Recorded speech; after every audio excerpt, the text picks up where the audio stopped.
Welcome to Nitte, a place where learning goes way beyond the classroom.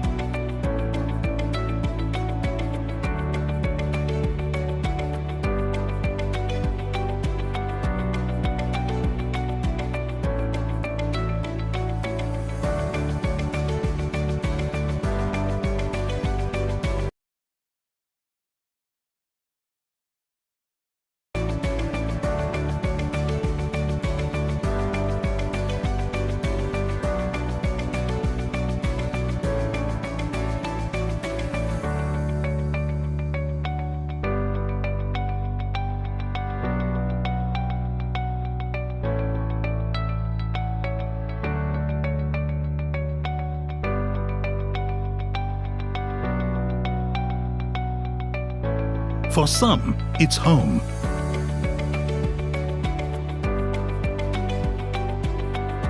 For some, it's a step towards transformation.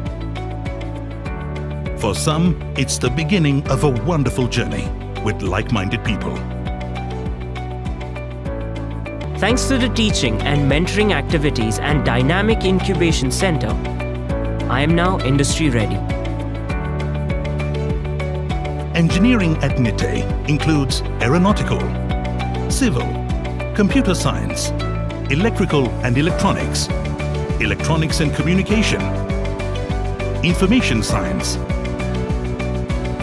mechanical, biotechnology, MTech, MCA and PhD.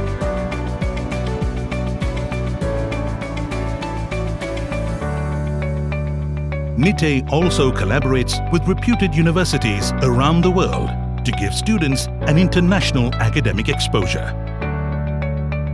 At Nitte, the focus on research has not only helped me understand my subjects, but reach for the stars. Nitte offers a unique co-op program, an exposure to architects, artisans and urban designers. I aspire to be the heart of progress. CHEMA is listed in the World Directory of Medical Schools.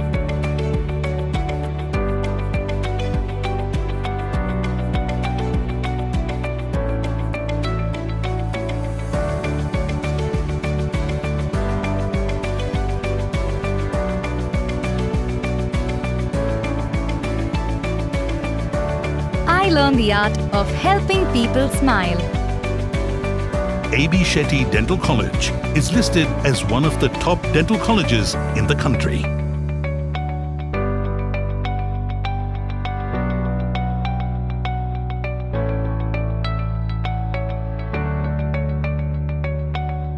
Justice K.S. Hegde Charitable Hospital, part of the Nitte Group, has 1,000 beds, advanced labs and diagnostic centers, which attract a good number of patients from across South India.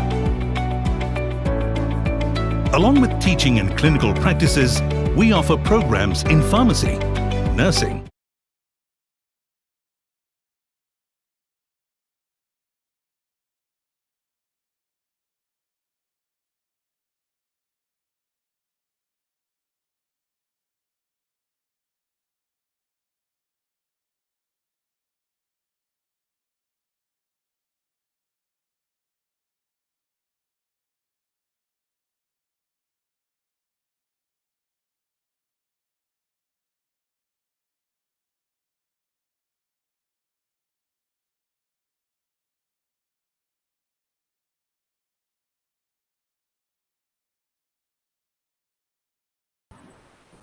The second was on 28th March 2021 with 7 students and 2 alumni of the 2013 batch from Nitte to Silicon Valley, the tale of 2 entrepreneurs, with Simon Shetty and Anish Hegde, who gave birth to Resume Puppy.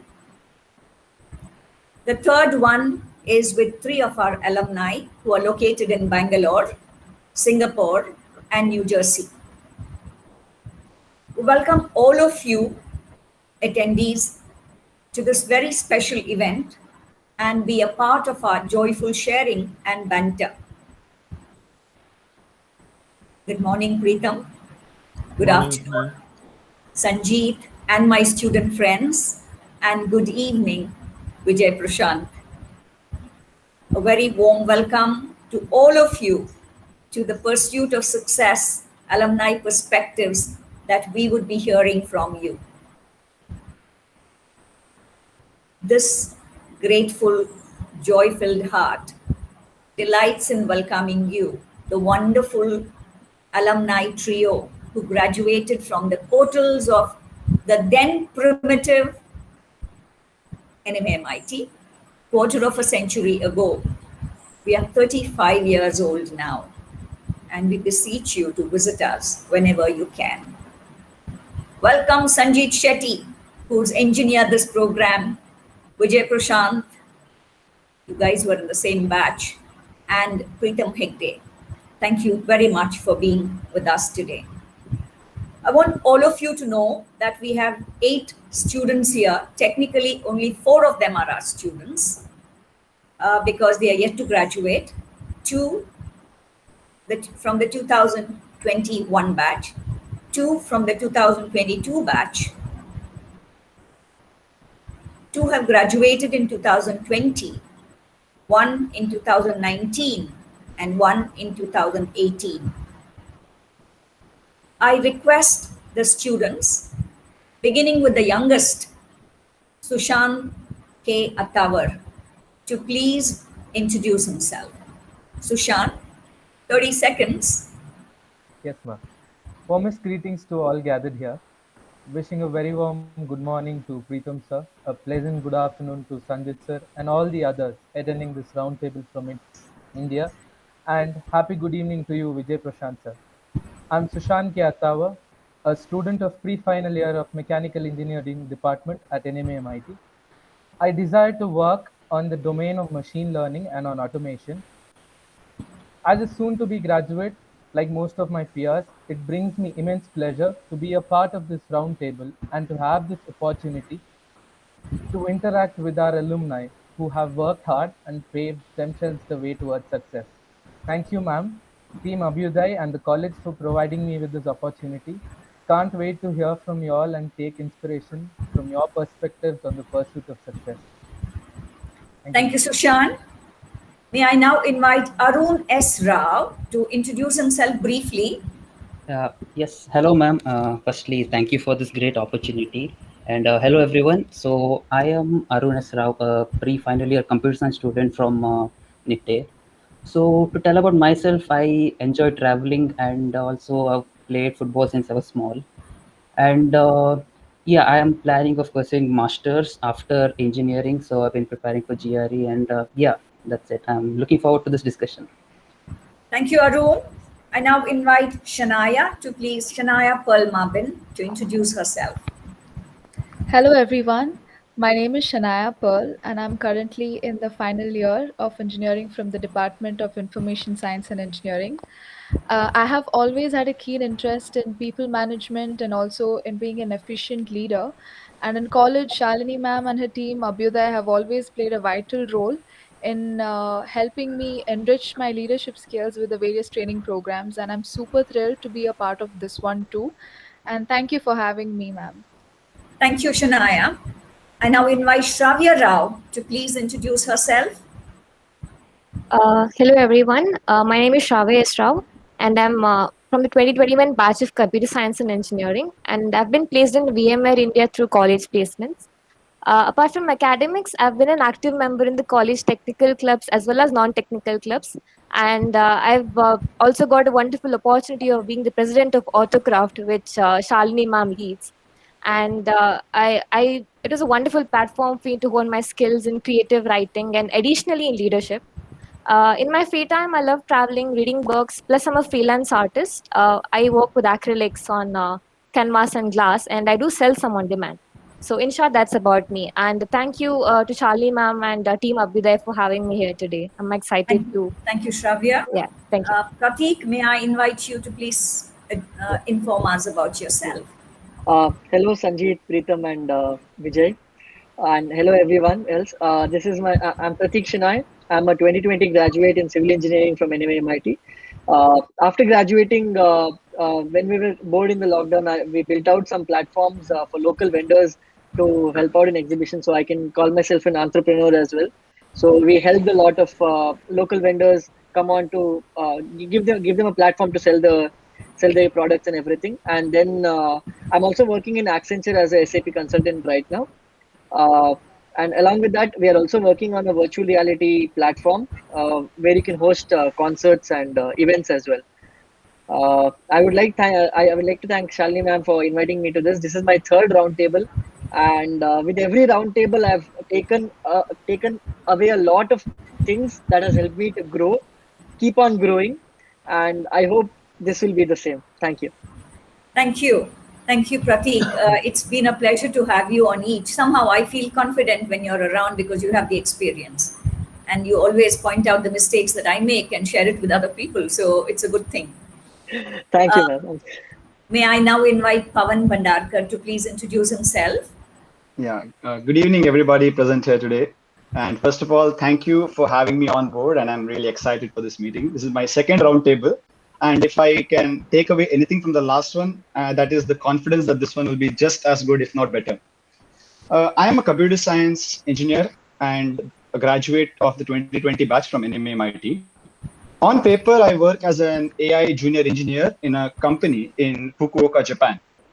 And other than work, when I'm not working, I'm generally working on my own mental health and trying to build my own personal brand and my portfolio. Other than that, I'm also a Toastmaster, and I'm always looking for opportunities to grow myself as a communicator. So I hope that this is going to be one such opportunity for me. Thank you. Thank you, Pawan. Surit, where are you? We have Surit D here. Hello, everyone. I'm Suhrit. I've graduated from the Department of Electronics and Communication, batch of 2019. Currently, from the past 2 years, I'm working as an embedded software engineer at Synconext, a Bengaluru-based startup. Apart from engineering, I'm highly passionate about music. I'm a trained singer. If I can describe myself in short, I would call myself a go-getter. And yeah, thanks for the opportunity. Thank you, Surit. Sravya Rao, you're the last one to introduce yourself. Thank you, ma'am. Greetings of the day, everyone. I am Shweta. I've graduated in the 2018 batch in Information Science and Engineering. After my engineering, I pursued Young India Fellowship from Ashoka University, a postgraduate program in liberal studies and leadership. After that, I started as an assistant project manager for Genpact in the HR transformation team. I worked on building and scaling an HR chatbot there. Post which, currently I'm working as a product and program manager for a startup called Framework, which is partnered with Beacon, a protocol company which is trying to democratize e-commerce. Looking forward to the conversation with all of you. Thank you, Shweta. I guess Preetham, Vijay, Sanjit know all our students, a little bit about them. Yeah, and more you'll know when they ask questions to you. I have the privilege of introducing Sanjit Shetty to all of you today. All the attendees who are, listening in. I would like to say that Sanjit has been a true friend of NMAM, having bestowed annual leadership fellowships to outstanding students of each of the disciplines of engineering over the past 9 years. NMAMians actually look forward to being Sanjit Shetty Fellows, to receive their citations and magnificent gift hampers on our annual day in college. In fact, 3 of the students who introduced themselves have been the fellows, Shweta, Surit, and Prateek. There are 59 fellows in total. Sanjit is an advisor to the leadership of several business houses. His work has involved working on global programs for multinational businesses spread across the Americas, Europe, the Middle East, and Asia, with focus on their top management agendas. Sanjit's keen interest on the subject of financial inclusion led him, an electronics and communication engineer, to work closely with the Deutsche Bank, microcredit development funds, and later with other parliamentary and development bodies. He was an early proponent and advocate of microfinance and instrumental in shaping up this global industry in its early stages. He has been recognized for his work in generating international commitment to build inclusive financial sectors. He was commended and honored on advocating the award of the Nobel Peace Prize to economist Professor Mohammad Yunus. He has won awards for his work from the UK Parliamentary Group on Microfinance and the United Nations Development Programme. Sanjit Shetty takes interest in the formulation of public policy and is an advisor to government bodies, development bodies, and policy makers. He is the founder of the Sanjit Shetty Foundation that works on programs concerning community health, community education, social innovation, and startup entrepreneurship. He's the founder of the Whitefield Project for the Arts and Culture, a charitable enterprise that encourages Indian artists from 2016, having hosted several events live.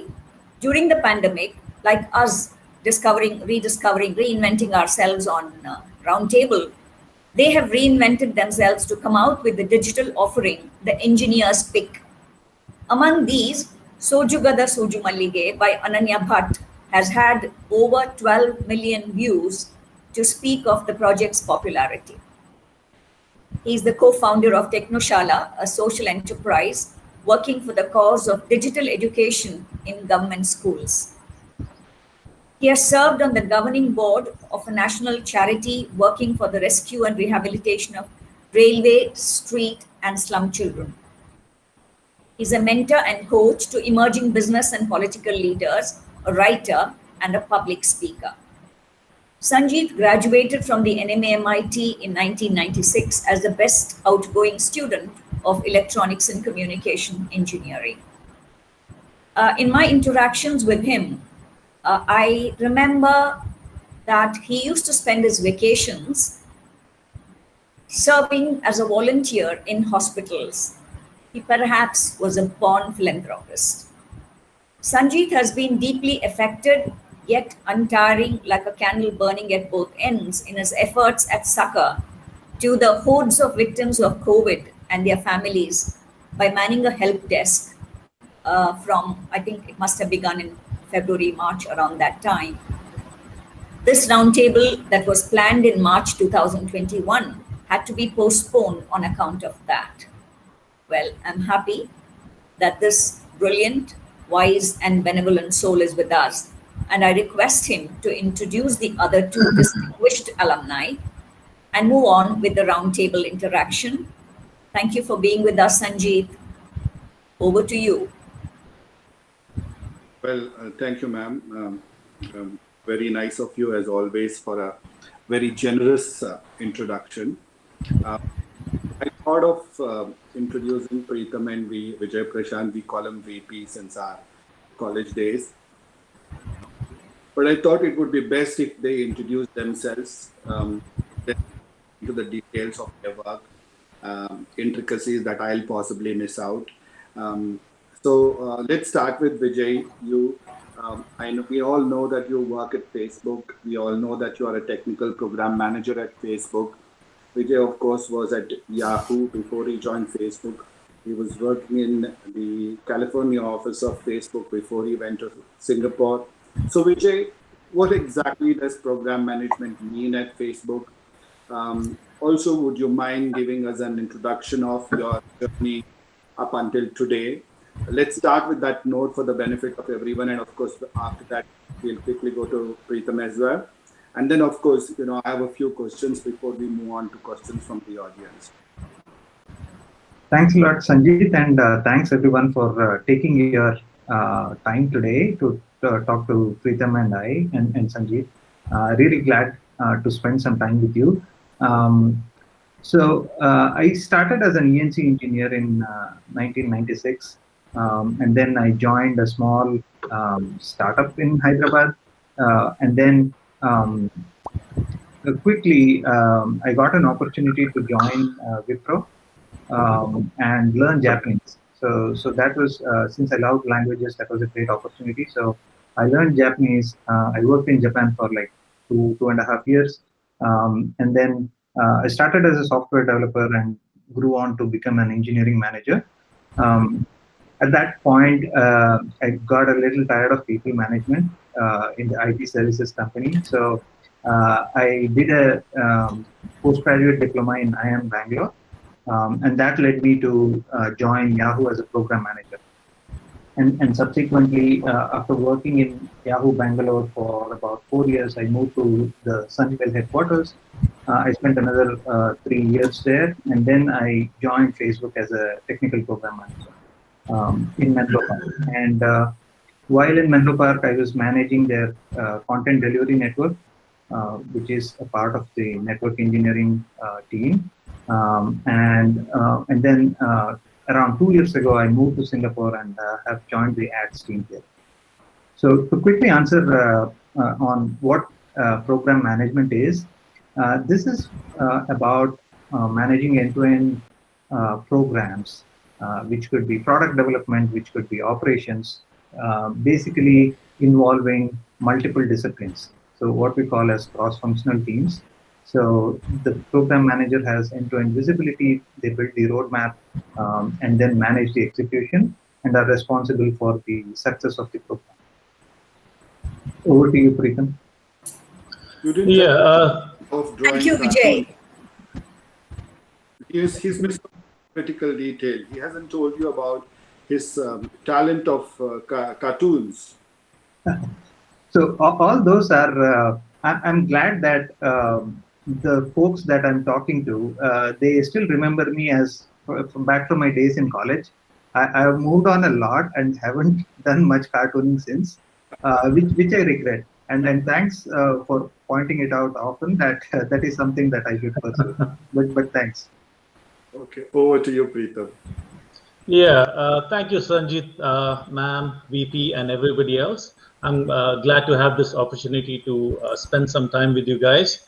And I'm very grateful that you guys are interested in the story of our lives. I won't take too much time, but I guess when I graduated, I sort of had an idea of what I wanted to do. Like I graduated from computer science. I did know that I did not want to be coding for a long time. So that was one of my key criteria. I was okay at it, but I didn't necessarily love it. So as soon as I graduated, I went to Australia. I did my master's there. I worked there for a couple of years, and then I moved to US in the year 2000. Around that time, I was lucky enough to get a break into Walt Disney World. I worked there for I think 2.5 or 3 years. You know, one of the best places to work by far. That was in Orlando, Florida. But I was still in the coding business, and it necessarily, wasn't something that I loved doing a lot. So I graduated more towards trying to figure out what else I can do, and I moved to design. I love technology, but I didn't necessarily love the day-to-day intricacies of that. I moved on to IBM, and then from then on to a couple of financial companies. And eventually I followed a mentor of mine into the public sector back in 2009, I guess, when I started working for the city of New York at the mayor's office, and I've been there ever since.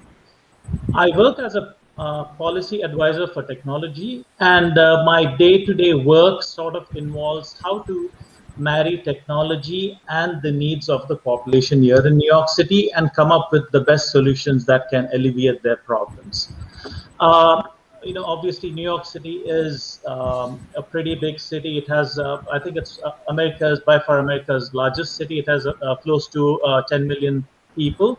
And in fact, we have around 500,000 employees of our own and another 500,000 retirees. So my work involves trying to figure out problems that all of these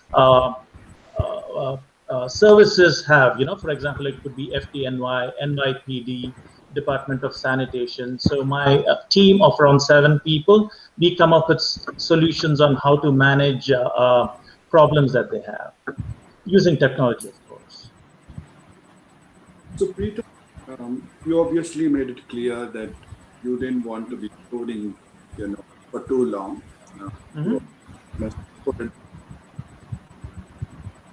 So perhaps, maybe I can conclude that you probably didn't start with a vision. But did a vision come up at some point in time? If yes, where are you with respect to implementing that? Okay. So yes, I knew I was decently good at coding, but I knew that that wasn't really it for me. I was uh, I was very keen, like one of my, how people talk about passions and all that. I was passionate about readings, like reading the news, reading about politics, whatever it is, right? I like to read. But then, nobody obviously would give me a job, for me to just sit and read stuff. So I knew for sure that I could not make a living out of whatever my passion was, but I had to try and figure out what was it that I enjoyed doing. So when I graduated out of coding, I got I got into IBM and then more into the finance companies. I think that was in the mid 2005s. That's when I discovered that there was a lot more to tech than just plain coding or figuring out delivery guidelines and releases and all that stuff. It was more like coming up with ideas which were far-reaching, trying to figure out like 10-year plans and 20-year plans. That was an eye-opener for me, at least from my personal point of view.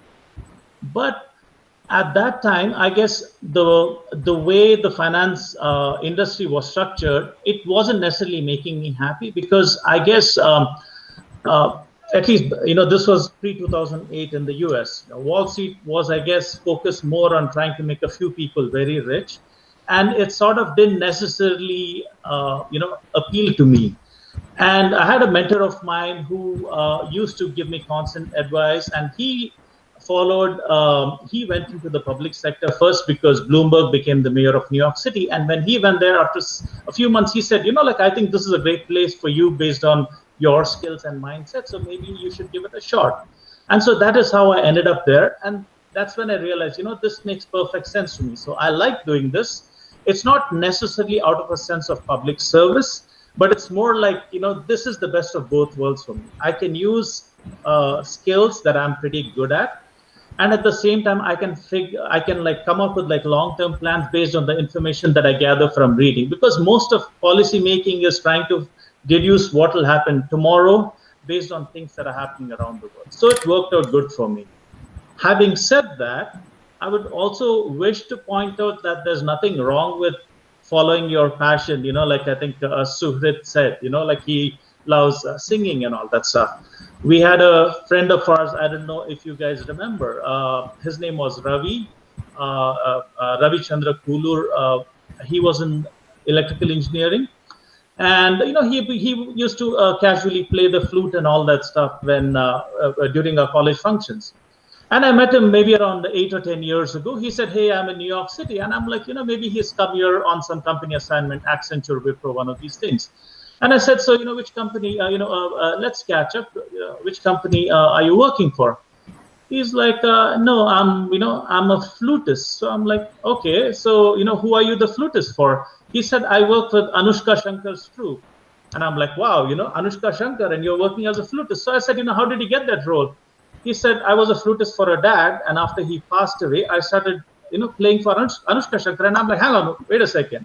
You actually played the flute with Ravi Shankar, the sitar player?" And he said, "Yes." Turns out, he was always passionate about, playing the flute, and he has been practicing it right from childhood, right? And after he got his engineering, he still wanted to fall back on his passions, and he followed that, and he turns out to be right now one of the topmost proponents of flute in the world.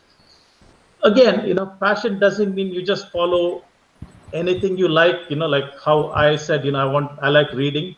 I think it's very good to have a passion.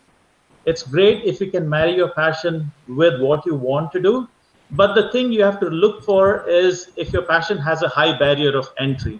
If it's something like, I just want to pick up my camera and then travel around the world, anybody can do that, which means your chances of success are like a little small. I'm not saying no, but you have to realize, that the barrier of entry is very low. Whereas if you have a skill that you have practiced forever, you're really, really deeply passionate about it, go for it. The world is waiting out for you. Well, the way I look at it is, an intersection of three circles. What you are good at, perhaps, circle one. Circle two is perhaps what the market wants. Circle 3 is perhaps if the market is willing to pay for it. That is true. So, and that sweet spot, I think, is the sweet spot that all of us like to be in. VP, can I come back to you with the same question?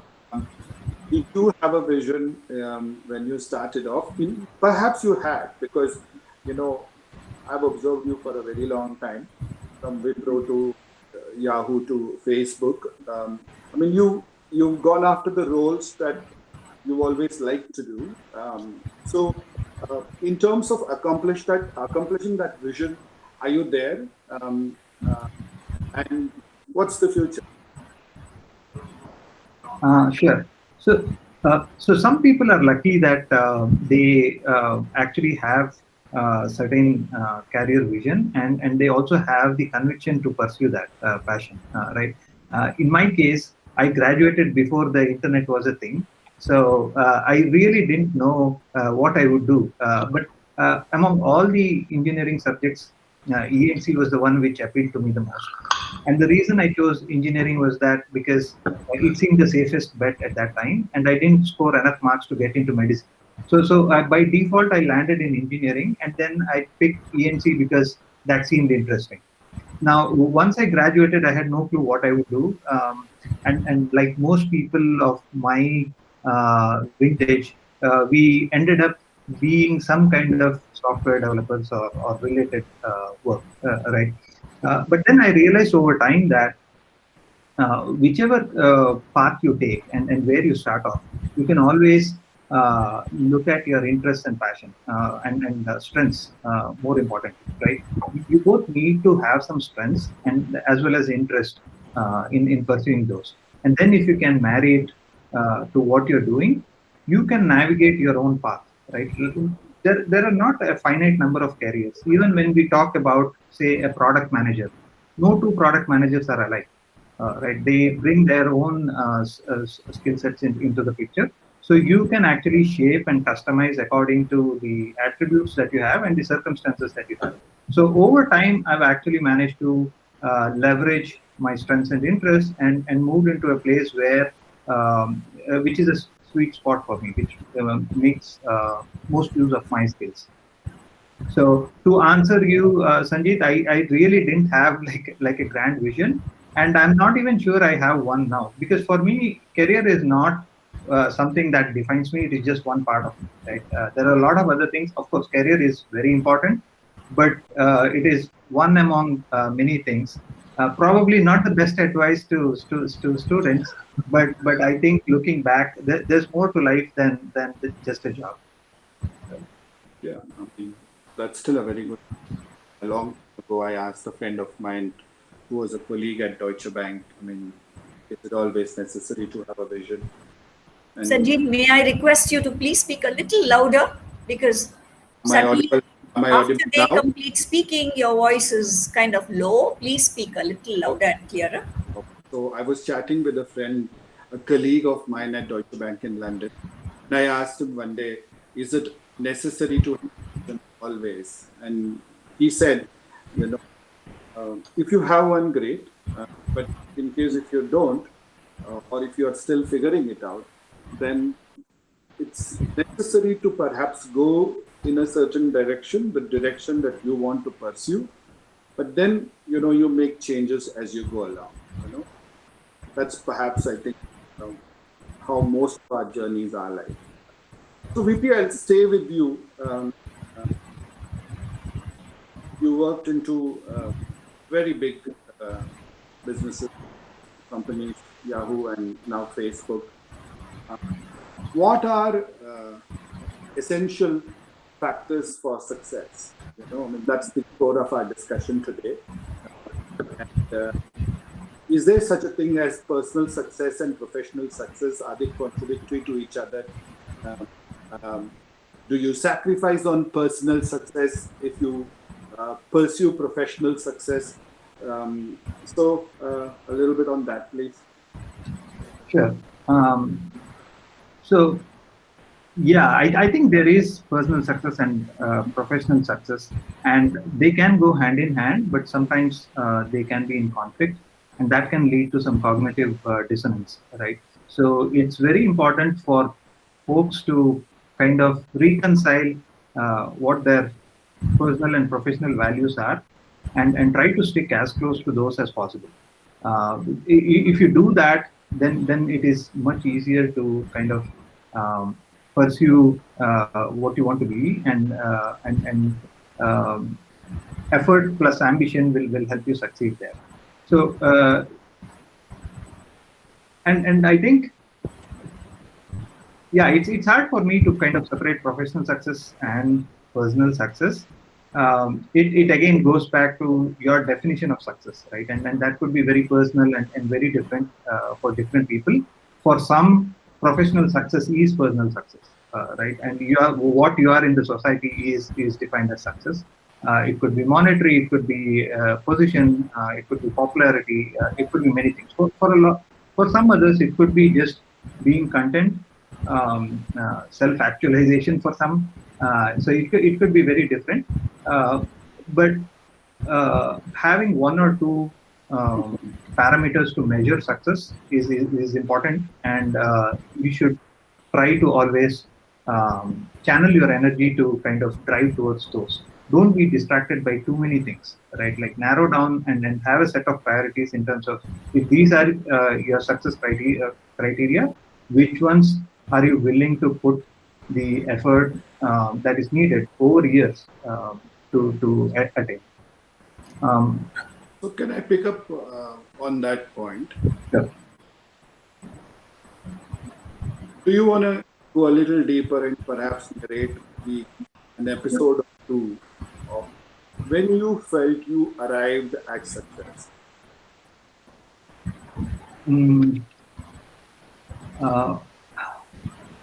So there is, to me, there is no destination called success, right? It is in everything that you do. If you reach the goal you've set out to get to, then it is success, right? Like, celebrate those small successes. And of course, if you're looking at something big, like I need to get this job, or I need to get this promotion, or I need to get this certificate. It could be many different things. For other people, it may be that I need to serve people, or I need to get into politics, be a public servant. So it could be so many different things. But for each of those, you need to have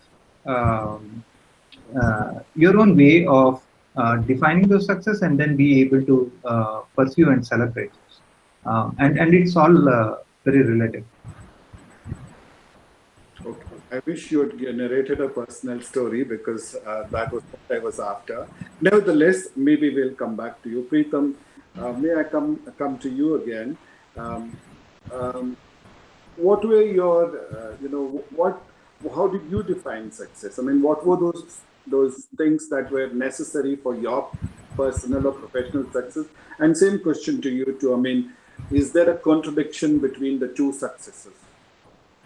I think I, for the most part, echo what BP was talking about. The older I get, personal success, professional success has to get as close to personal happiness as possible for me to define success. Again, we are all in our middle ages, closer to 50 than to 45, I guess. So that defines a lot of how our thoughts are. But going back to the stage where I was, where our current audience is, I think my definition of success at that time was to sort of make an impact, make a difference to what was going on around me. And I didn't necessarily think about that in the beginning, but once I started working on these jobs, working through companies, I realized that a lot of my work that I was doing was trying possibly to make rich people rich, because for the most part, right, you work in all these private companies, and there's nothing absolutely wrong with it, but somehow I didn't necessarily see that I was moving the needle on a day-to-day basis for regular people or for regular businesses. Like, for example, with BP, right? You work in Facebook every single day, you touch people's lives. Of course, there's a lot of misinformation and all that. That is different. But when you work for a company like Facebook, you have an ability to help small businesses. You have an ability to connect families. So there was immediate impact there. For me, I never felt that. When I started working for the city of New York, a couple of years I was just learning the ropes, working on different teams. And there was this one particular project that we were working on. This was way back in 2011 or 2012. I can't remember the date. But New York City had never had a bike share program, like where you could just go around, use a bike, and then go drop it off somewhere. We had seen this back, we had done studies of this that were implemented in Barcelona, Spain, but those cities are smaller and they have wider streets. Now, we had bigger problems because we are talking about New York City, the roads are narrow and all that. It took a lot of convincing. It took us a lot of effort for us to buy in from people, from the people who mattered, the decision makers and all that stuff, because you had to change rules, you had to remove parking restrictions from already very little available street parking and try and have like these one-way bike paths, because most people said, people are never going to share bikes, everybody will take the subway, everybody will walk, maybe it'll just be tourists and all that. But turns out, that once we implemented those, people started picking it up like nobody's business. When we introduced it, it was $99, unlimited bike usage per year. You could pick up from whichever part of the city and ride it to whichever part. And daily commuters started using it. People from Wall Street started using it because that was around the same time and people started focusing on physical health. So it turned out to be the perfect product at the perfect time. And I still remember the first time I saw someone use this, I was just getting off the bus. Till today, I've never used the bike myself because I live across the river in New Jersey. I went into the city and I saw this person, I think it was a tourist or whatever. So he and his family, they were using this, trying to figure out how this was. And I just waited to see them. And I think for me, that was like the single most proudest moment of my career, because I was like, finally, someone is actually using something that I had a part in playing. So, I think it is all like little victories that you have to psychologically boost yourself, I guess. So that was, I think that was sort of like a high point in my career at that point. Was there ever a contradiction? Nice. Yeah, really beautiful. Was there ever a contradiction? Sorry, Sanjit? Was there ever a contradiction between the pursuit of professional objectives and, what you treat as essential for your happiness at home? I think when you're younger, when you're single, most of it is pretty much the same, right? You define your own happiness. You have the freedom to work. If you don't want to work, you can always figure out something, unless you have other responsibilities. But if that is taken care of, when you're single, it's sort of, it's more or less like closely aligned, at least for me personally. But then once you start having a family, once you start having a wife and kids and all that, a lot of your happiness is sort of dependent on how happy they are. And I think, that is when I realized, yes, I always thought I was like, I'm not saying, like I'm the best person around, but in my own opinion, I thought, I was like, okay, I was caring and considerate to other people. But I think I realized that a lot of my focus in the beginning, even during the early years of me having a kid, was focused on myself, what I wanted to do, rather than what they wanted. Maybe they wanted to see more of me around. So it took a while for me to figure that out. And once I started achieving that balance, I think, it started making things a little easier. I still haven't achieved that goal. Like we said, it's a constant struggle, trying to figure out that balance. But yes, as long as we are open to listening to people around us and figuring out, as long as we are listening to feedback from situations, from the environment at home, from our inner selves, I think we'll, achieve that state somehow. I'd like to interrupt now and ask Sanjit, what is success for you? What was it when you started off, let's say 25 years ago, and what is it now? How has it changed? I think when I started off, and Preetham said, I probably didn't have a vision either. I mean, I thought I knew that I wanted to go in a direction, and I think I pursued it. But very early in my career, perhaps after the second or the third year, in fact, in the second year, after my first employment, I wanted to graduate into technology. But after my stint with the second company, it became fairly clear to me that I didn't want to be with technology forever. But after that, I think it became very clear to me that I wanted to live personally. I wanted to live a life of impact. I'm not going to get into that detail now, simply because it's a long story and a lot of you are already aware of it. But for me today, success, I think every time I get asked this question, especially by the fellows, I feel that there is a certain amount of money you require to be able to live a good life, to be able to provide for your loved ones. And I think we are all in the pursuit of these material wealth. Material success. Yes, exactly. But I long for something beyond that. And today, I think, after having spent, I mean, we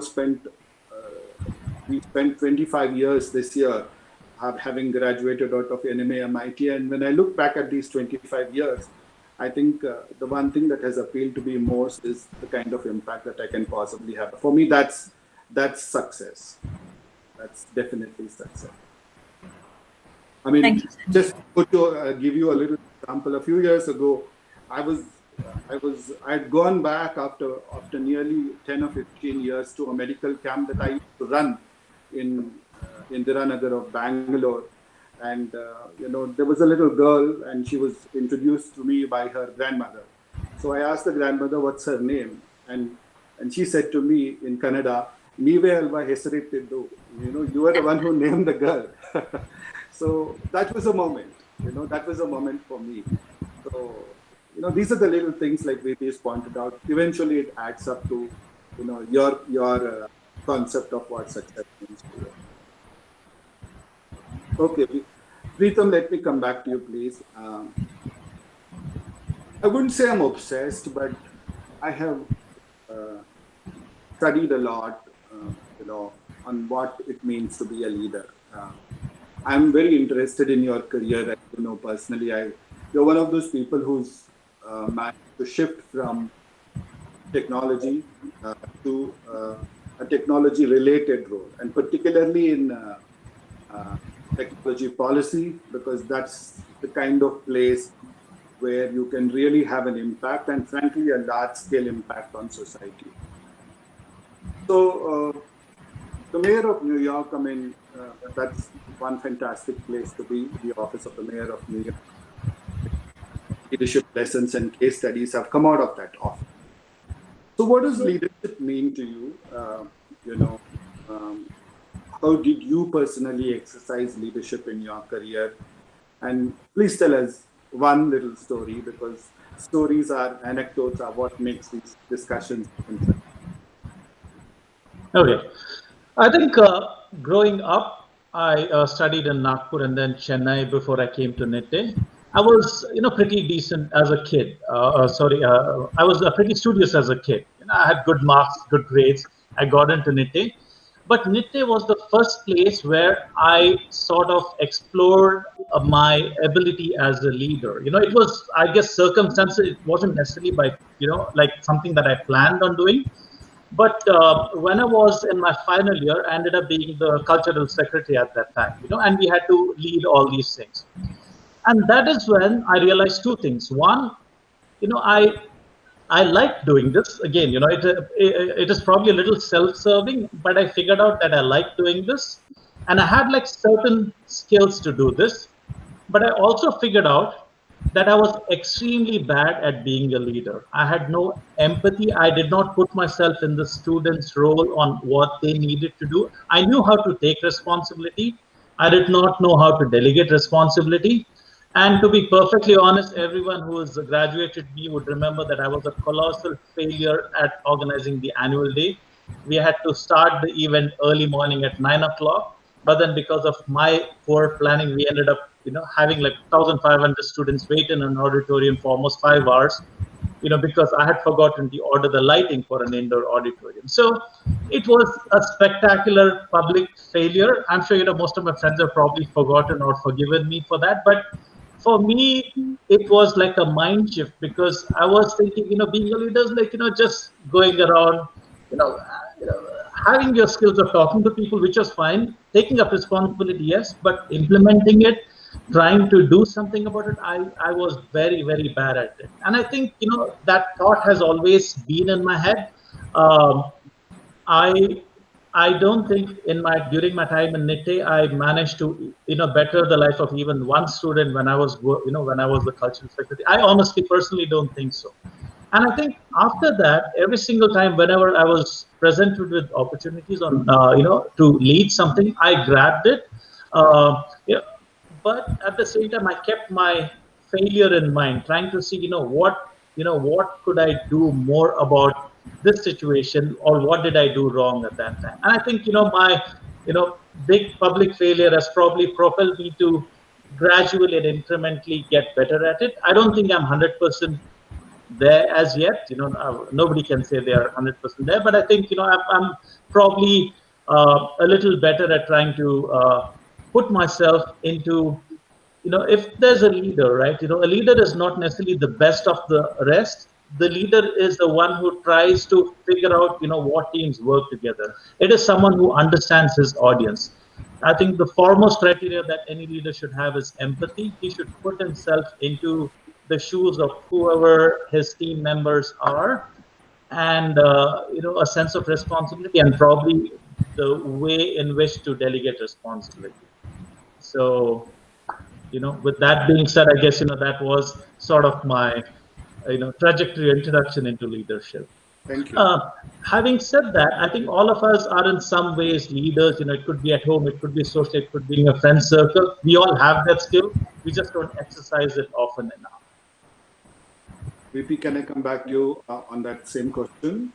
Yeah, I'll quickly narrate a story from the start or towards the beginning of my career, and that actually taught me a good lesson about one aspect of leadership, which is ownership, right? Like owning the problem.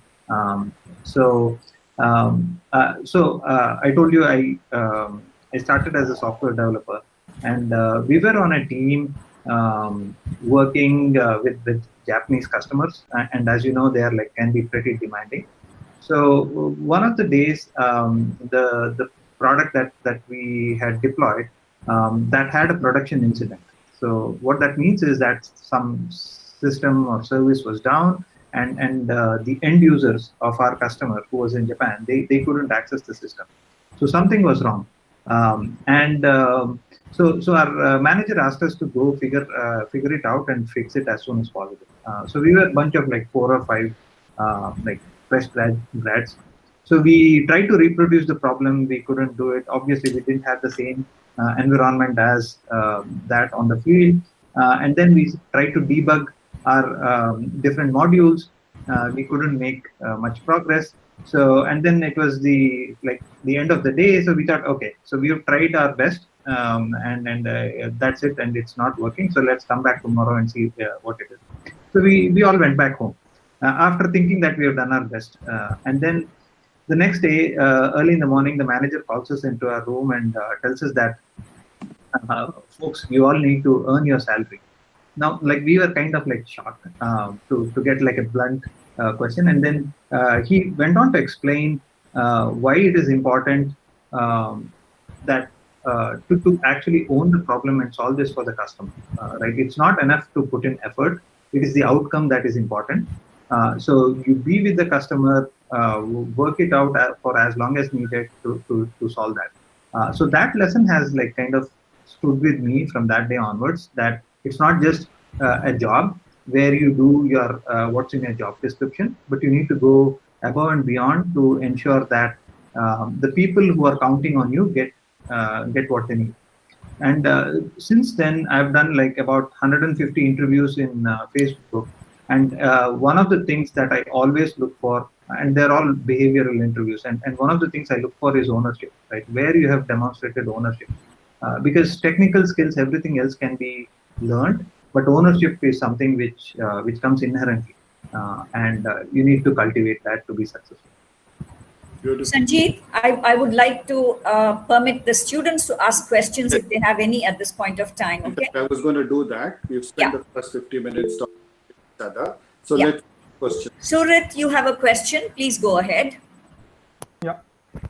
So my question is, failure is an integral part of success. Often we do not acknowledge the importance that failure leads to success. So I would, for a short time, like Preetham sir told failure point in his life, what led to success. So I think this generation has a fear of failure, because of which they do not try to pursue something which they're really good at. So yeah, I would like to get some guidance and also their answers regarding this question. VP, you want to take a shot at it? Sure. Is the question around how do you overcome the fear of failure? Yeah, he said that's what he says. He says the youngsters these days have fear of failure. Preetham spoke about turning that failure into a magnanimous success. So he would like more inputs on that. Yeah, let me assure you, Surit, that this is not something that is unique to the young generation. The people forever have been like fearful of failure, which is what holds a lot of people back, right? And those who are either reckless or those who don't care about what other people think, or probably have nothing much to lose, they go out and make that change, right? Or have those breakthrough moments where they really make an impact. I mean, it could be, I can just talk about people in this room, right? Like Preetham chose an unconventional career, and that would have taken a lot of courage to actually do that, right?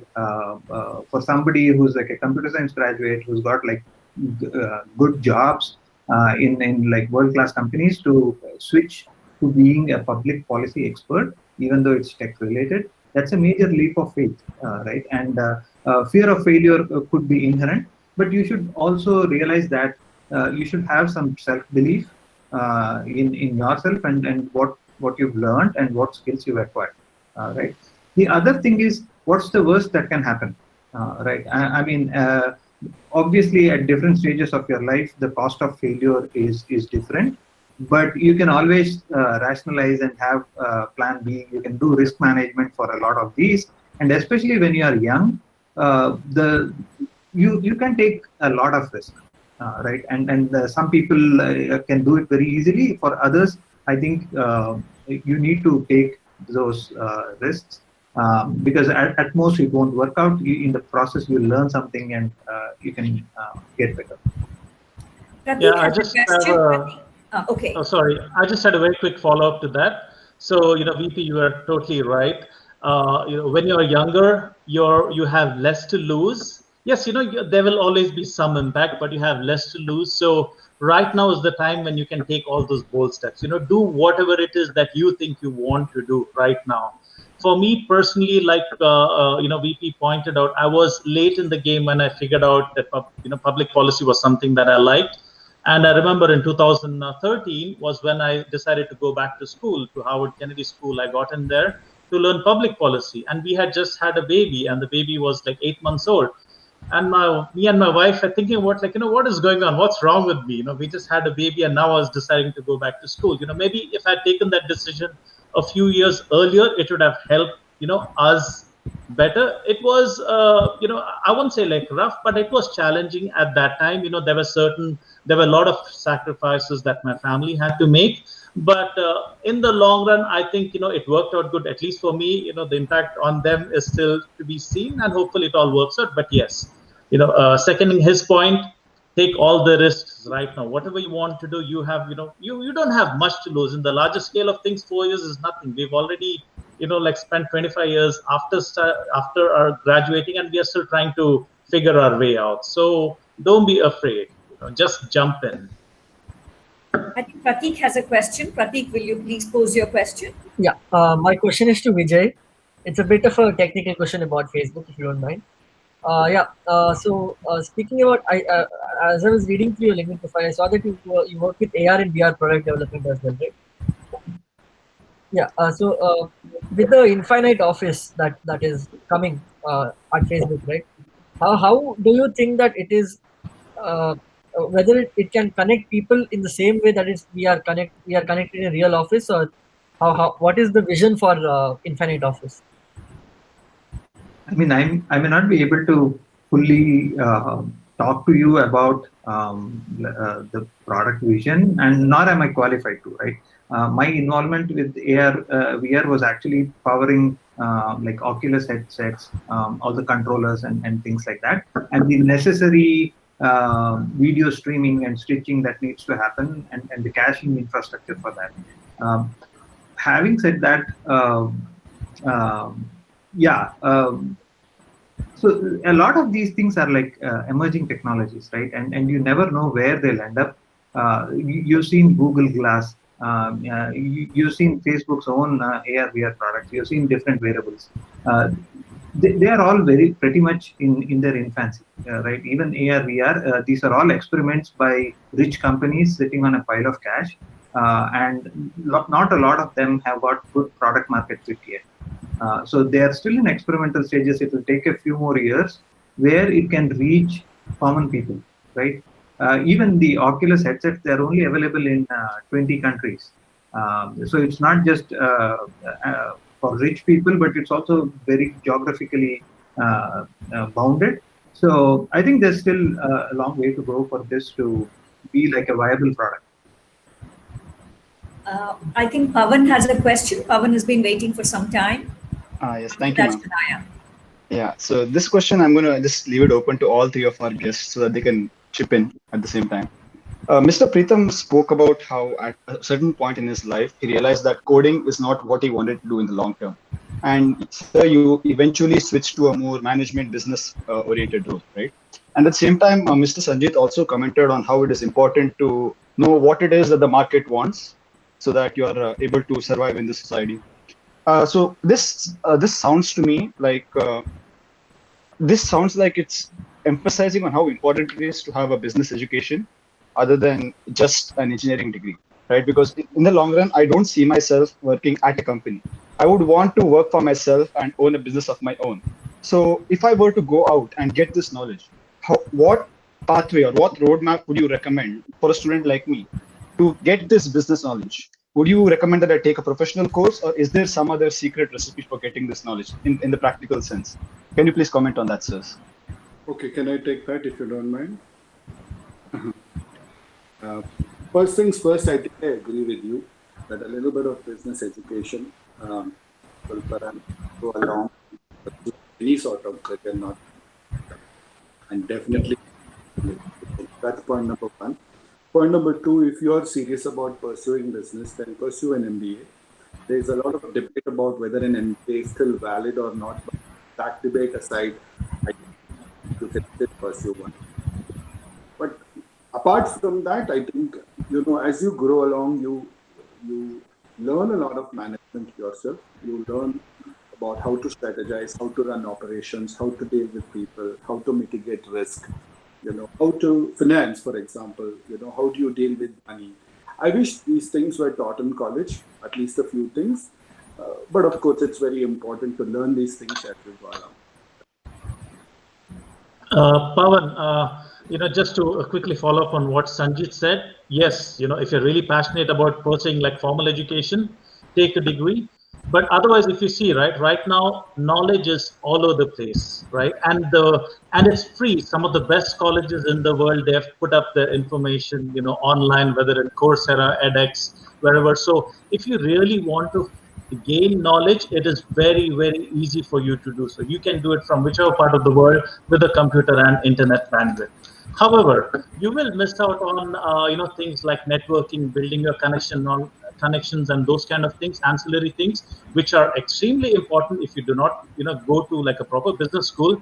But if you're confident enough in your abilities and all you want to do is just gain the knowledge on how to do things, you can go ahead, you can learn things on your own. The value of education will change.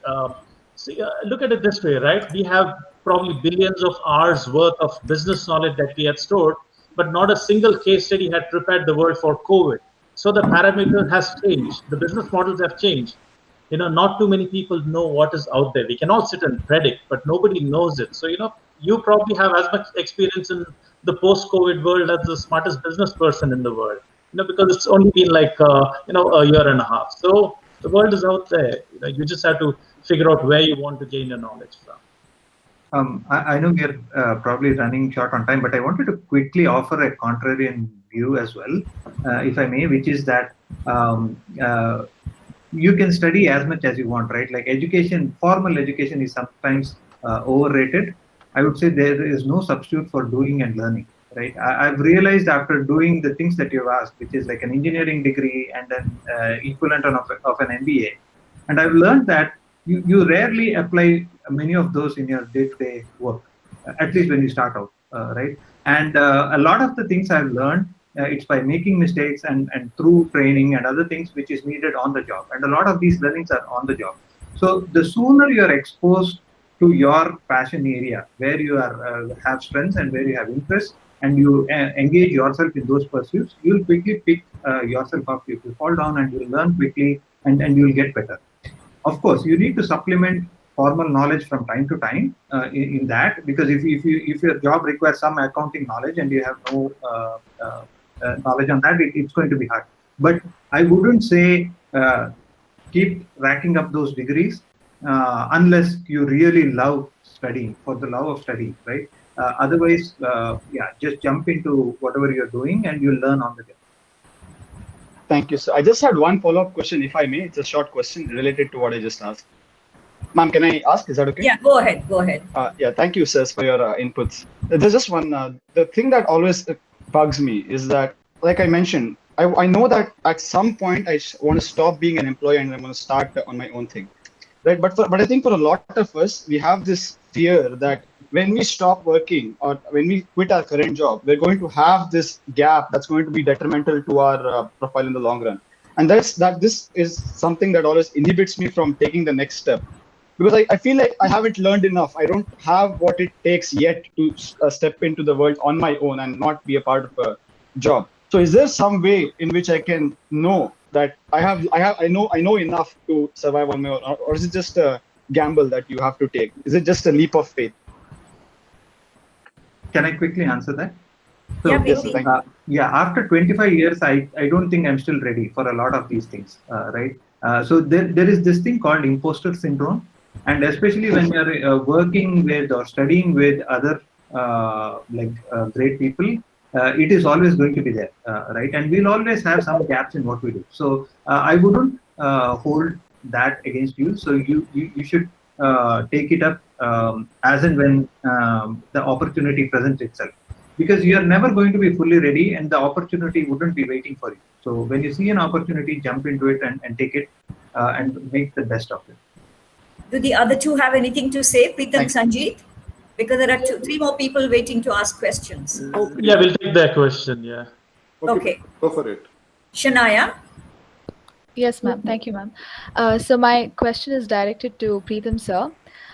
So in the journey of achieving your ultimate goal or the success, if at all you come across a hurdle where you have to choose between two things and both of them have equally their pros and cons, how would you come out of this situation? How would you face this and conclude with one single output from it? Thank you, sir. How would you prioritize? Yeah, I think deep down my journey was sort of dictated by what I actually wanted to achieve out of my career. And I realized, maybe like 10 years or 11 years into my career, that what I wanted to achieve was how many people I impacted, how many lives I touched on the ground. And I guess if at any point in time I have two options, and we keep having these projects that we have to, like my department, we have a $110 million project, 7 of us, we have to decide what we focus on. So, almost every other week we get to choose, okay, do we do this year? And these are all very critical decisions. Do we try and focus on child education this year? Do we try and focus on underprivileged health in Bronx? These are very difficult questions. But the way for us, it's just like blank piece of paper. We just say yes or no. Whatever we focus on in the next year will help somebody, and whatever we do not focus on might extend their problem for another year or two. So every time we come to those choices, we always say, at least in my personal opinion, has been to try and figure out how many people benefit the most out of it right now. as compared to something in the future. Maybe it's a wrong way to look at it, depending on, the economics and financials and all that stuff. But that has been my guiding principle. That's the reason why I'm, doing what I'm doing. So that is how I look at it. So I guess, you have your own sense of priorities. Choose based on, I guess, it goes back to what makes you happy. Like at the end of the day, would you be proud of doing this or would you be proud of doing that? So. Thank you, sir. Arun S Rao has a question. Yes, ma'am. So, hello, everyone. So, the thing is, ever since I was small, I've been told by the society or my parents that success is something like we judge it when we see a person who has a lot of money or is well settled or he's all those things. So what happened is that after I was in PU, so I studied hard. Then CET, I got into the closest college to my house, the best one. And then right now, when I think about it, I am scared that in the process of running behind this success, which the society has told me, I might end up regretting something after 20-25 years. So for example, I always loved playing football, but what happened is that I was scared that it would affect my grades in Nitte, so I stopped that. And I also love traveling and stuff. I might end up stopping all that just to get a good job and stuff. So, is there anything that you guys regret after 25 years, or tell anything to us? I think I'll take this. I think we'll come to the regrets later. That could be a long list. But going back to your first point, right? Yes. Happiness cannot buy you money, but money is definitely important, to achieve a certain level of comfort, and it could be for various reasons. That is how the world is structured. We live in a world where, it's a capitalist economy that drives everything else. But at the same point, right, once you get your money, what kind of values are, it all depends on what kind of values you exhibit. Like, for example, right now, you have like 2 or 3 of the world's richest billionaires. Like they are far richer than any single person who could imagine before that. But they are focusing a lot of attention. Again, it's their money. It's not mine to say, but they are focusing so much attention on going to moon, going to Mars, doing all these things, which is very cool. But then when you have 2 billion people hungry in the rest of the world who can't even, who don't know whether they'll get food the next day, who don't have a house, it's like, at some point you have to say, okay, let's figure out the problem that we have around us, and then let's figure out moon, sun, whatever it is, so you have to try and figure out that. And it all depends on what your values are, what anchors you as a person. So that would be my quick answer to that. Shall we go to the next question? That would be by Shweta. Shweta has been waiting. Shweta Rao. Thank you, ma'am. My question would be directed to Vijay. So I'm taking my baby steps in program management. It's just been 2 months since I've started as a program and product manager. So there are 3 folds to my question. One would be, what are other things apart from ownership of outcome that you look for when you're interviewing somebody at Facebook? Okay? And then what are the suggestions that you would give to somebody who's starting as a program manager? And the last part of the question would be, what are the things that helped you when you applied to Facebook? Sure.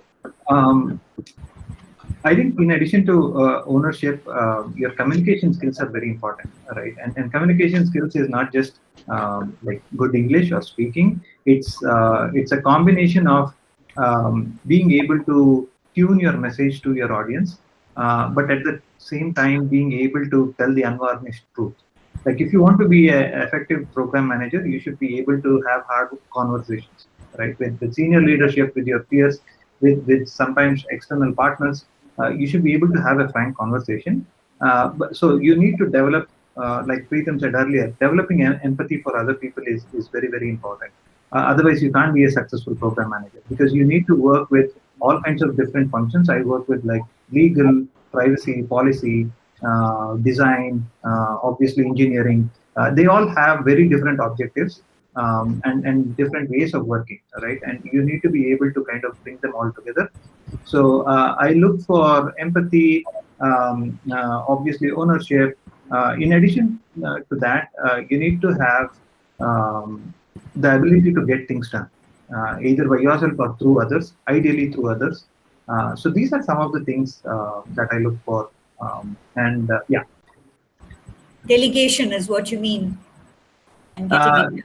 Yes, delegation, but not actually calling it delegation. That way, people don't think that I'm passing off my work to someone else. Okay. Yeah. Thank you, Vijay. Your videos, please. We have two more people, Sravya and Sushan. Sravya, will you pose your question? Yes, ma'am. Thank you. So this question is directed to alumni who have worked in India and abroad. How different are how different are the opportunities in a home country and abroad, and are you and your skills valued differently here and there? I'll take this first, VP, if you don't mind. I think maybe at one point in time our skills were sort of valued differently, but at least for me as an Indian American experience, right? A lot of America right now is the best place for an Indian to work in, mainly because, yes, when we come in, even if people don't necessarily like us, we look different and all that stuff, they respect the fact that, we might be doctors or engineers. So mentally in the head, right, they already think we are smarter than the average American. So that is a huge advantage that almost no other immigrant population gets, rightly or wrongly. It's an unfair advantage, and we have leveraged it very well, right from like regular day-to-day jobs all the way till the vice president's role. You have Indian Americans all over the place. Having said that, India has now opened up. India is the future, both in terms of how the demographics are, because very soon your generation, 50% of the population will be between 30 and 50, and another 25% will be between 0 and 30 years old or whatever, right? Which means the money is coming here, the focus is coming here. Yes, Indians have achieved a lot outside of India, but if you look at it just in terms of money, right? Some of the richest people, even of my generation, are people who stayed back in India or who took their skills from here, went back to India, set up companies there, cater to companies there, whether it is Baiju or Zomato and all that stuff. The level of material success that they have achieved and the amount of lives that they are touching with their products is unbelievable for people, like even Indians who have stayed outside. So the world is getting smaller. The difference in skills is, or at least skill perception is not much. If you have education outside of India, very good. It helps in your outlook.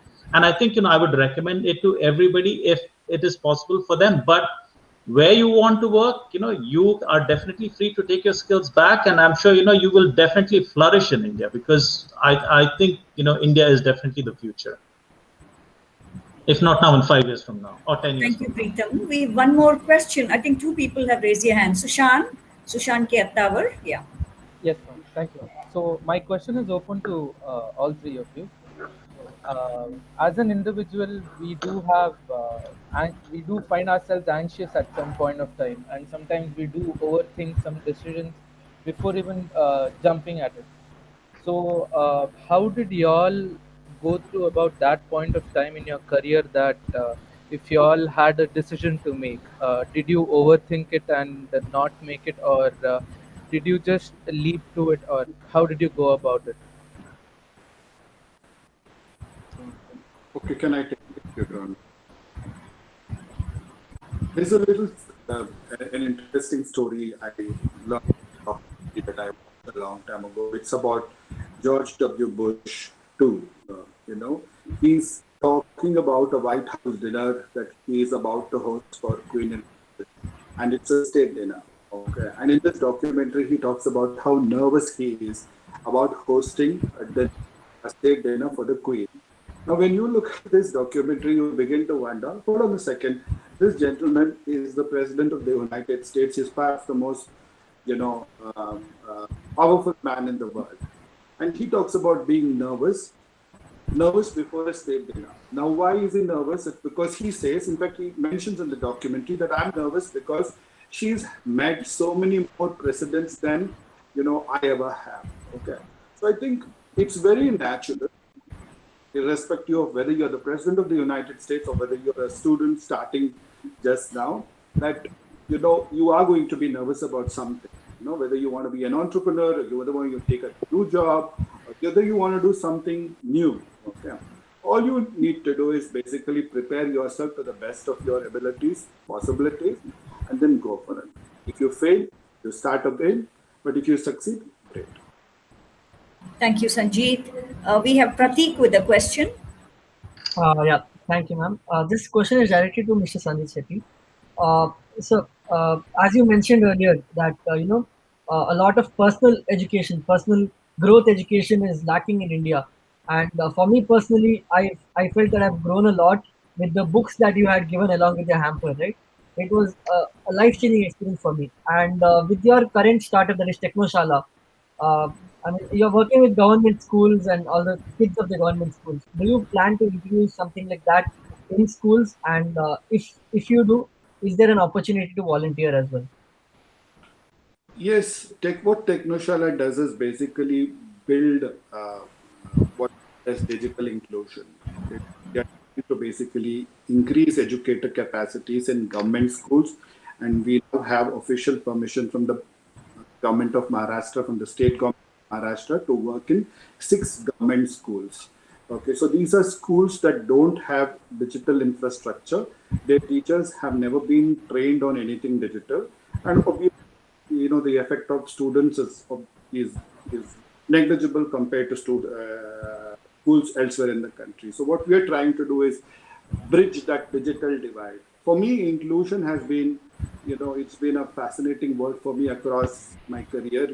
At times I've worked in financial inclusion, at times I've worked in social inclusion, and now I believe this is one area of inclusion that I want to be a part of, which is extremely necessary for a society to come up. Yes, and there are plenty of opportunities to volunteer and work with it. Feel free to get in touch with me. Thank you. Sanjeet, I think you can proceed with whatever else you have in mind by way of questions to the other. Out of questions, are there any from you?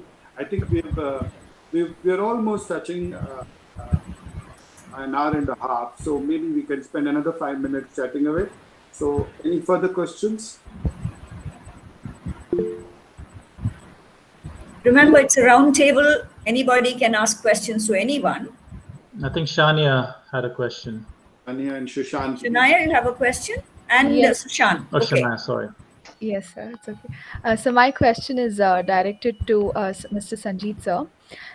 So you have had 25 years of experience around the world and have worked with many MNCs.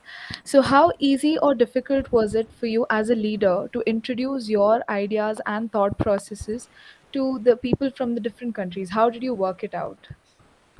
I think in some form this question has already come up when someone asked this question about India versus abroad. I personally, it's been 20 years since Thomas Friedman actually said the world is flat. So frankly, the world is really indeed flat. I think the difference I see is perhaps, when I go from a corporate to a social enterprise, I see a difference in approach. When I go from a mature business, let's say, to a startup, I see a difference. But I don't see any difference, let's say, between an Indian business and perhaps a UK or a US-based business. In the last 20 years, I think we have worked with all sorts of enterprises. We have traveled across the world. We are as good and as mature as anyone else in the world. So, yeah. Thank you.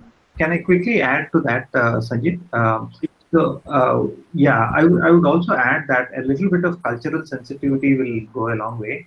So if you're especially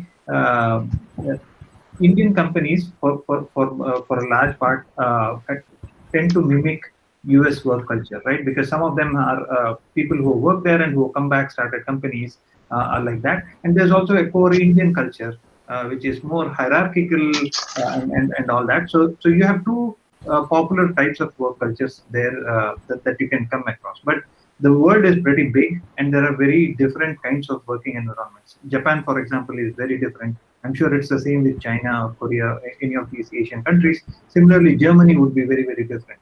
So little bit of cultural sensitivity and reading up on how these companies and these countries operate would help you add that extra bit of Yeah, Shana is planning her studies abroad. She's applied at Canada, got she's waiting to complete her exams and get there. I think, okay, Pratik, before you, Sushan has been waiting. I want to. It was just a follow-up question on Shania. Okay, go ahead. Okay. Which is, it's to all of you. Do you feel that as the career level increases than the start, as the career level increases, the level of bureaucracy in the meetings and everything decreases? As Yes, status, do you mean?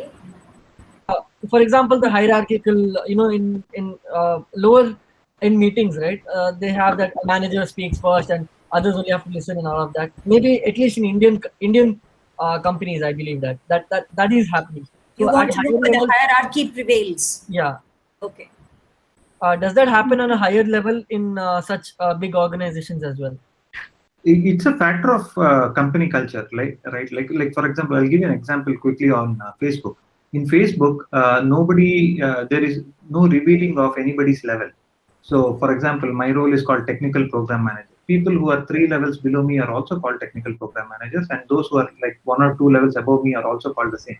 So, in the organization, you would know if somebody is a VP, but otherwise, everybody is having a very flat title, which makes it very easy for people to approach each other and not shoot down somebody or other people hesitating to approach you, thinking, oh, you may be either like somebody very high up in the chain or you're too busy. Any of those assumptions, right? It makes it a level playing field. So it's I would say it's a function of the company culture. Sushan? Sushan? We can't hear you. Unmute yourself, please. Okay, sorry. My question would be open to 3 of you all again. So you all have seen part of your lives from starting fresh to now having gained so much experience. As young graduates that we would be in a matter of a year, how I would like to ask for your advice. How important it is for us to be a little bit more humane when we walk on our paths of success, or when we walk towards gaining success? I think, Sushant, this is a very, very important question, and I'm glad you had this thought in your head. Look at it this way, right? At least the way our education is structured in India, you spend 12 years of early education, 4 years of engineering, and most of it is focused towards getting your first job. That is it. After that, everything else depends on how you perform, what you learn, and how much driven you are to search for everything else. So everything that you've studied till today will only get you your first job. That is it. That's the blatant truth. Going forward, you have a choice on like how you want your career to be, what your priorities are, what you focus on. And I think what has happened, right? My generation, including maybe people like 5-10 years older and 5-10 years younger, we have built a world that is tremendously advanced as compared to the world before. Facebook, Google, all these companies have made the world so small you can talk to any single person. We have achieved unbelievable growth and scale technically. What the world currently lacks is empathy, care. And I think that is something that your generation, I truly believe, has a lot. Because whenever I speak to younger people, they are more focused on how I want to contribute.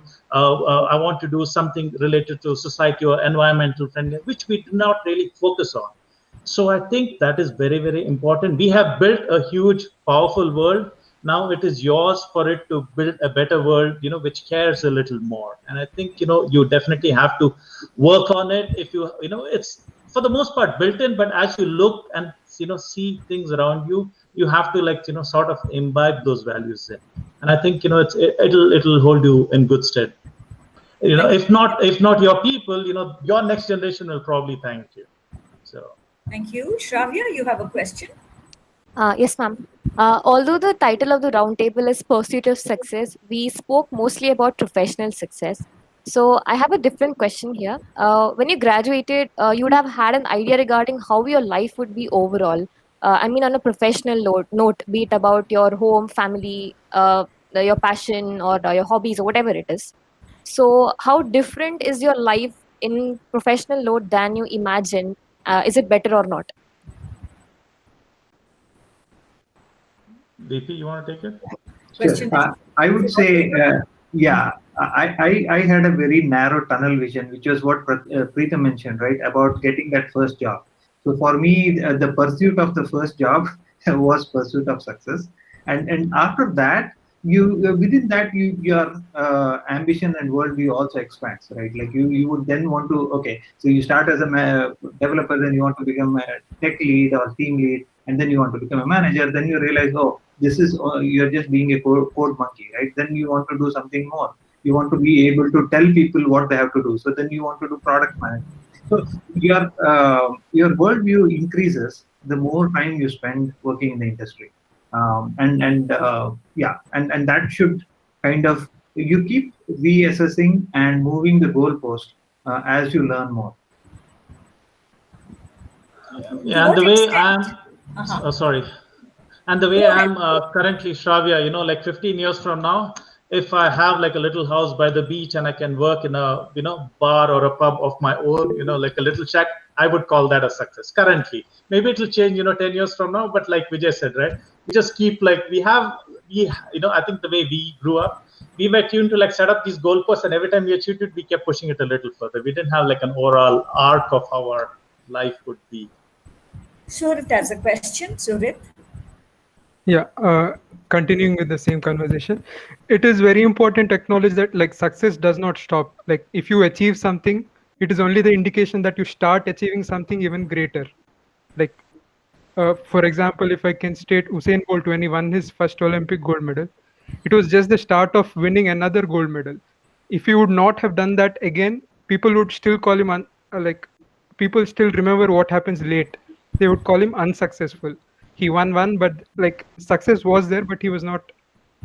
So my question is like how important it is for every young individual to understand that success is continual. It is not one time achieving something and done. I'm done. A couple of days ago, I watched this documentary. I think everybody should watch it. It's called What's My Name? It's the story of Muhammad Ali's life, right? And I first heard the name Muhammad Ali from my grandfather, and he lived in a small town called Shirva. It's close to Nitte, of course. And, he was blind, but he knew about Muhammad Ali. He had never seen him. He had never heard of him. And I was, like, if my grandfather knew, this person, maybe there was something more to him. So that is how I got curious about it. And, like even till today, I feel amongst the most fascinating individuals, that I look up to, probably after Gandhi and, like one or two other people, Muhammad Ali would come right on top. And the reason why he's famous is not because of his boxing skills and all that stuff. He is famous because of what he was willing to sacrifice for something that he believed in. And post his boxing career, how many lives he touched by spreading whatever message he believed in. It was he was a Christian. He converted to Islam. He spread the message of peace, but at the same time, he worked a lot on behalf of US in convincing African countries to sort of give up dictatorship and all those kind of things. So I guess you are not defined by your immediate success, like you said, because those kind of successes are always very limited. Okay, you win like 4 golds in a row, 5 golds in a row, and after that, what? It has to stop at some point. But Muhammad Ali is Muhammad Ali because even after he stopped boxing, he spent like another 20 years when he was in ill health, still going around touching people's lives. So yeah, it's basically having a greater calling, right? And once you have like 5 goals, the 6th won't make a big difference. But doing something different, helping people, whether it's service or anything, that some people like Sanjit realize that pretty early, and then some others have to wait like 25 years to that to dawn on. That me. Okay. I'm so glad you're sharing it with our students, and I hope that the people who are watching, especially the students who are watching it, would be inspired by what you have said, being humane, being empathetic, being compassionate, thinking beyond yourself and doing good. I really hope that that would happen. It's 6 o'clock right now. That is, we've completed 1.5 hours. Is there anything that how do you find the present day students? Okay, Arun has raised his hand. Okay, we'll let him ask the question. Yes, Arun. Sorry, ma'am. The thing is, I was watching the previous roundtables the other day, and I like this one question. So, what if you could go back in time around 25 years and you could tell something to your younger self? What would it be? Oh, I'll start off with that. Arun, first of all, right, never apologize for stating your voice, because I guess that is what we Indians tend to do, and it took a long time for me to break that habit.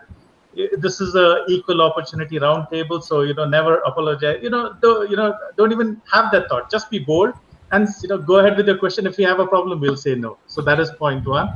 Secondly, I think going back to 25 years from now, I wish I could say, that I had a better world vision. I had a better sense of where I wanted to be. But I guess I am who I am right now because of all the mistakes that I made, because of all the paths that I took. So, personally, I don't think I'm not like my personality has been that I don't look back on regrets. Yes, I've made like humongous failures professionally, personally, and like I gave you one of those small examples. But I don't want to change a lot about what has happened before. But considering that you guys are right at the beginning of your careers, I would like to tell you this, though, that the world is waiting for your ideas. You have a lot of new thoughts. You have a lot of new leadership. It is your world. 10 years from now or 15 years from now, most of the jobs in the world haven't even been invented yet, because AI and all these things, they will change things so drastically that we haven't imagined. Our generation has designed those things, but we don't know how much power we have unleashed. So it is yours to sort of like build those boundaries, build those parameters and try to make better out of it. So, our time is over. It is your time right now. Thank you. Sanjit, is there anything else that you had in mind that you wanted to do before we wind up? No, not really. I think I'll just add maybe a point or two to what Preetham said, this last question.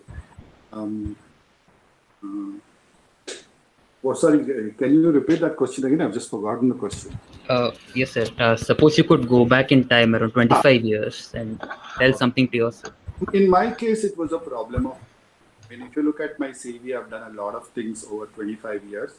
So the one thing that I think I would change if I had the ability to go 25 years is to basically do fewer things, focus on them more, engage with fewer people, have fewer friends, and go deeper. I mean, that's one little thing I think I would change if I had the ability to go back. Because I think now I have realized, after a long 25-year-old career, is less is really more.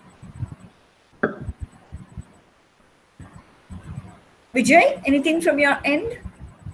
No, it's I more or less agree with what both Preetham and Sanjit said. One thing I would say is there's no time for regrets, right? Because everything is an opportunity, whether either you succeed or you learn. There's no concept of failure. So you just don't have fear hold you back. Try things out.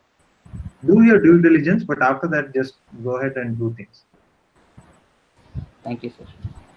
There are some responses that I see from the previous participants in the in the roundtable. We have Sarita Shetty, Dr. Sarita Arun. She says, professional success for me is being able to make a difference, impact in my professional life, like what Preetham has said. Personal success for me is being there for my family, friends, and making a difference to them and to the community. She says she spends time teaching Kannada lessons to the kids here in UK. This makes me happy to see me making a difference to the community. This is an example of my personal success.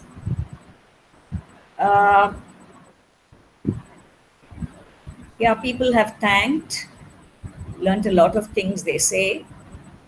A friend of mine who lives in the US says, great questions and great insights and discoveries from your personal journeys.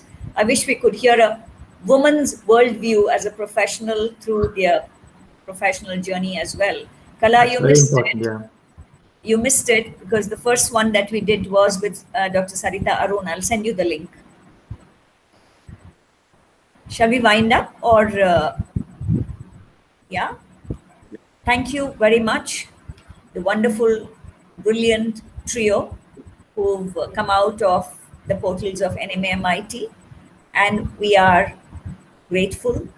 I'm grateful to Sanjit for getting the two of you together. There was supposed to be somebody else in the panel, but then I'm glad that you guys have come in. I'm glad to see Vijay Prashant back with us here, and I hope to see you. You were in Karkala, right? Yes. Yeah, and I hope to see you when you visit, when Singapore opens up for you to travel out, and hope to see you in the campus soon. And Preetham, you said that you're from Indrali, and I hope to see you in college too sometime when you come to pick up your kids from Indrali. Definitely. And Sanjit, of course, is going to be visiting now and then. He has these generous trips that he makes now and then. So thank you very much for being with us today, for sharing your thoughts, and for having achieved. Congratulations on achieving so much in life and having gained so much of perspective and compassion for the world. And I hope that you would be deeply happy inside, because for me, success is self-awareness, knowing what you are and knowing what you ought to be doing, and being your best in terms of whatever you can achieve with regard to your personal health, body, mind, soul. And if you can be useful, continue to be useful to life. There is nothing like it. That's the most beautiful thing that you can do. And perhaps achieving a calmness in your being, regardless of what the situation may be outside, keeping yourself sober, sane internally, and not reacting to what happens around, I think would mean success. Apart from, you have your bread, butter, jam, mayonnaise, or whatever else that you have. Apart from that, I think this is something that is important. Ultimately, this is my 31 years, maybe 35 years of work life, and 31 in Nitte. So thank you very much, each one of you, for being there. And for my students, I'm so very proud of you for, stimulating them to answer questions. I'm very proud of you. The people who have graduated, 4 of you who graduated already and 4 yet to graduate. I'm very happy with my choice of people, which just happened because you guys were available. That's it. Thank you very much. Sanjit. Thank you. Preetham, Vijay. Thank you. You. Like I said earlier, come back to Nitte, make a difference. Let people hear you. God be with us all. Yeah. Good luck, everybody. Thank you, Mahesh, for systems administrator with the Nitte University, who's come on a Sunday to Nitte, which is far away from Mangalore. And Mrs. Prasanna Hegde, you always ask a question. Aren't you going to ask a question? I think Pawan Pandarka and Pratik Shanoy want to say something. Okay, go ahead.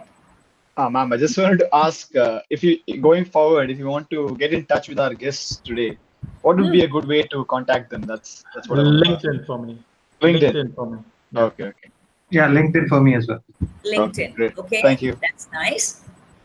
You made an impact. They want to connect with you, Preetham and Vijay and Sanjeev. Pratik, what was your question? Yeah, ma'am. My question was to you, ma'am. See, you have, over the past 31 years, as you said, you've impacted the life of thousands of students in Nitte, right? And you've seen them grow from maybe just a graduate to, including the pre-present year, to being successful in their lives. So what do you feel has led them to be what they are today?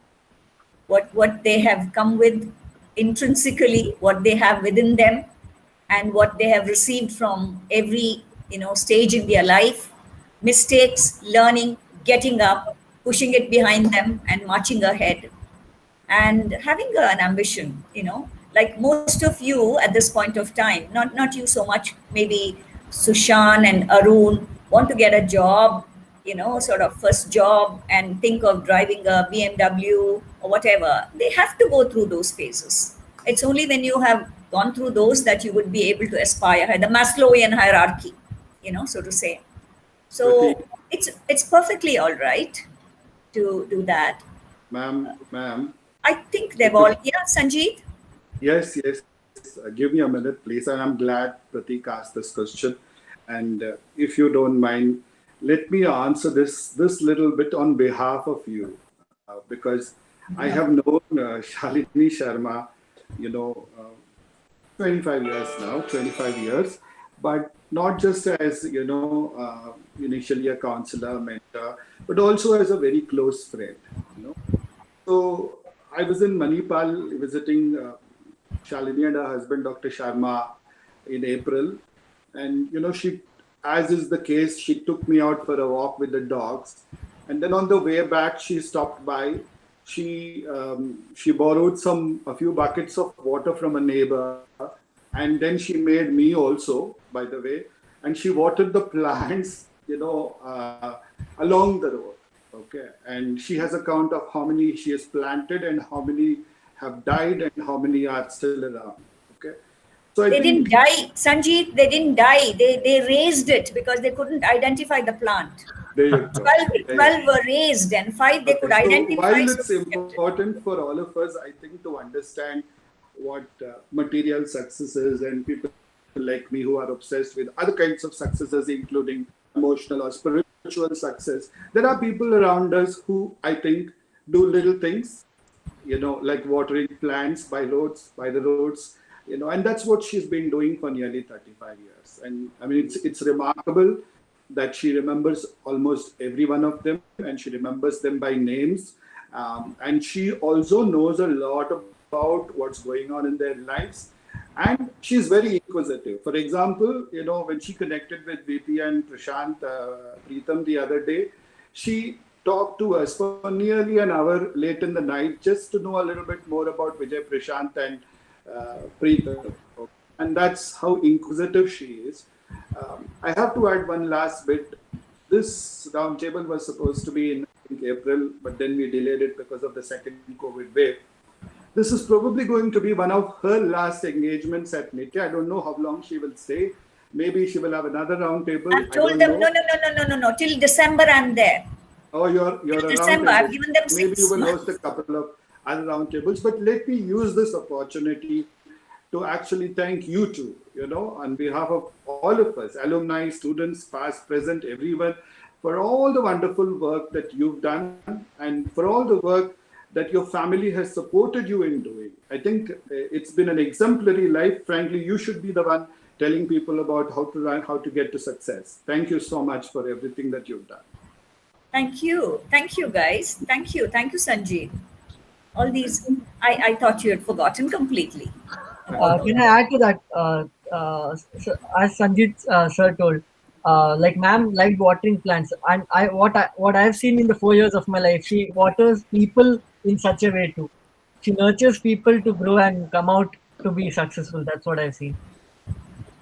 Thank you for those very kind words, guys. Thank you. I think we should close it for today. Bye. Be good. Take very good care of yourselves. Thank you. And stay well. Stay on top. Always. Bye. Bye. Thank you, Prasanna. You never asked a question today. Thanks, thank you. Do you have a question, Press? No. I might get in touch with Sanjit sometime. Okay. What about Technoshala? Preetham and Vijay are going to feel left out. No, I have nothing. Maybe, I was telling you about the school opposite our house, no? Yeah. The government school. Yeah. So in that connection, maybe some inputs I may require, if at all. Okay. I get what I want. Always a pleasure, Prasanna. Mahesh, thank you very much for coming out on a Sunday. Thank you so much, Mahesh. God bless you. Thank you. Thanks, Press, for enabling it. Yeah, thank you. Thank you, Preetham. Thank you, Sanjeev. Thank you, Vijay. Thank you. It was a pleasure listening to all of you. And thank you, my kids. Bye-bye. All the best to everyone. Yeah. Take care. Bye. Thank you, everyone.